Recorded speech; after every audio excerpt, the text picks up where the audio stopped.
East Berlin in the early 80s.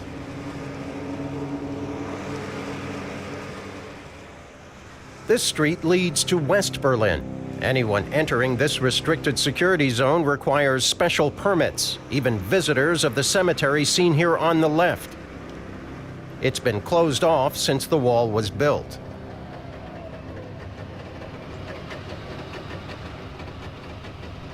This is where the barriers marking the border begin. Going further means risking life and limb. Behind what is known as the inner wall is a place an average East German citizen may never enter. A heavily guarded strip of borderland. This is what it looks like at the start of the 1980s. The fortifications are continually reinforced and expanded. The area along the restricted zone is patrolled not only by soldiers, but also by the East German police and other watchful agents. Preventing people from fleeing communist East Germany is an elaborate and expensive operation.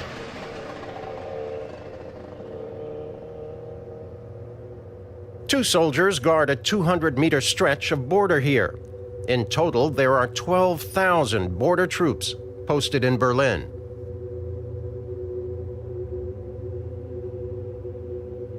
The next obstacle is a signal fence. Touch it, and a silent alarm goes off.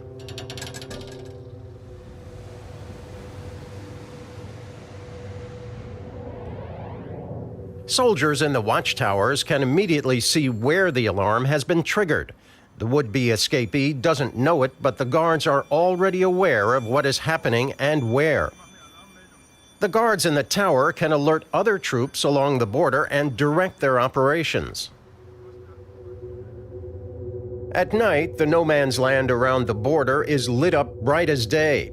In the west, this area is known as the Death Strip, a place where East German border guards will shoot to kill as a last resort to prevent an escape.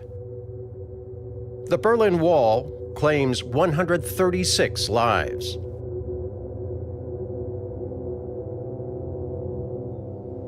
The Church of Reconciliation is surrounded by the Death Strip.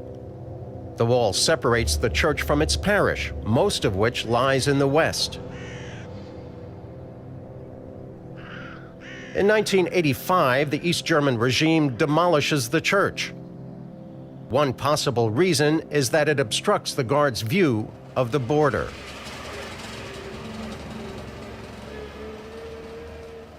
Tank traps prevent escapees from breaking through, but also the guards.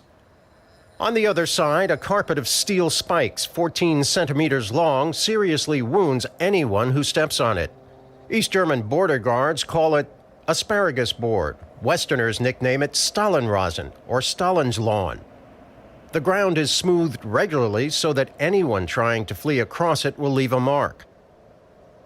And finally, the notorious Berlin Wall, 3 meters 60 tall, the last insurmountable barrier.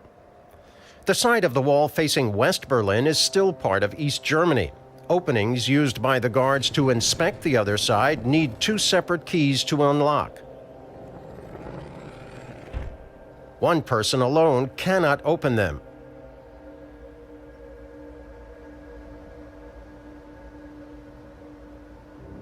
At strategic intersections, the East German regime leaves weak points in the reinforced concrete barrier, so its tanks can break through to the west in the event of a war. Nearly everyone in the world is familiar with this view of the wall, looking from the west.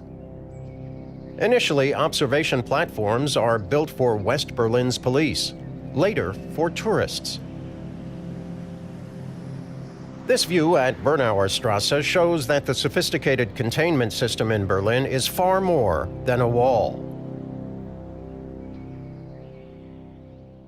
Berlin is a special case. West Berlin, effectively part of the Federal Republic of Germany, is located in the middle of East Germany. The border separating East and West Germany is 1,378 kilometers long. Hirtensleben is an East German village. The people here live in immediate proximity to the border fortifications. But most East Germans never get as far as Hürtensleben.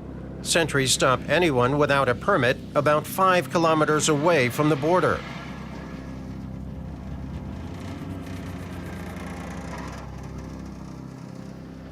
Right on the frontier in Hürtensleben itself, the residents are confronted constantly with the threat of forced resettlement to places deeper inside East Germany. In the 1950s and 60s, those deemed to have a high potential to flee had already been resettled as part of what the East German regime called Operation Vermin. Before Germany was divided, this street simply ran a straight course. Now a concrete barrier cuts across it, blocking any view to the west, the first major obstacle of the fortified border. The no man's land here is just 40 meters wide, one of the narrowest points along the frontier between East and West Germany. Just 5 meters behind the wall is a deeply anchored alarm fence. Openings have been left in its foundation for the many rabbits living in no man's land to prevent them from triggering the alarm.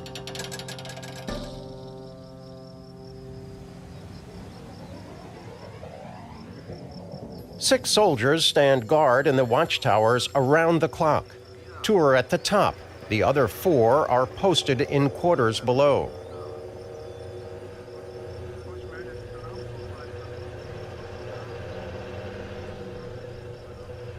In some places, guard dogs are added to the patrol of the area.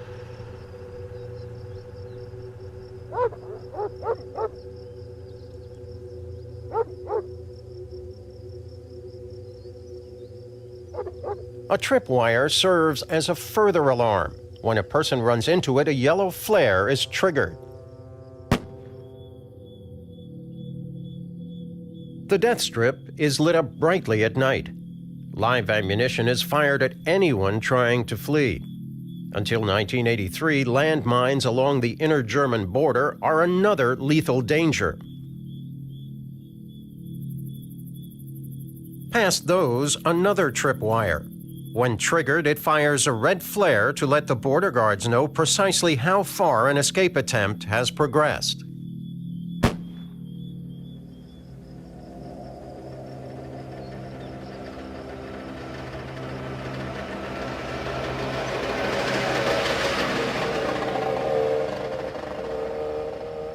Along the patrol route for military vehicles is another area of smoothed, bare soil.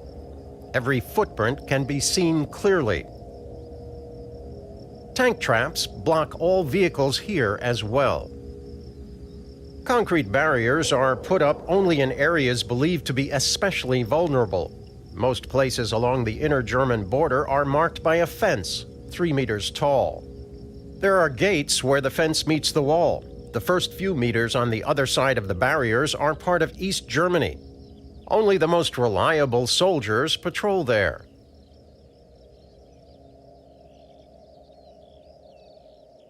Just 100 meters away, automatic firing devices shoot at anyone who hits the tripwire. Some 60,000 of these weapons are in use until 1983.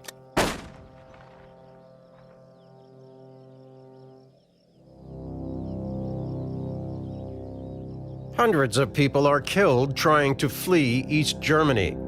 The communist regime has made prisoners of its people. They are walled in.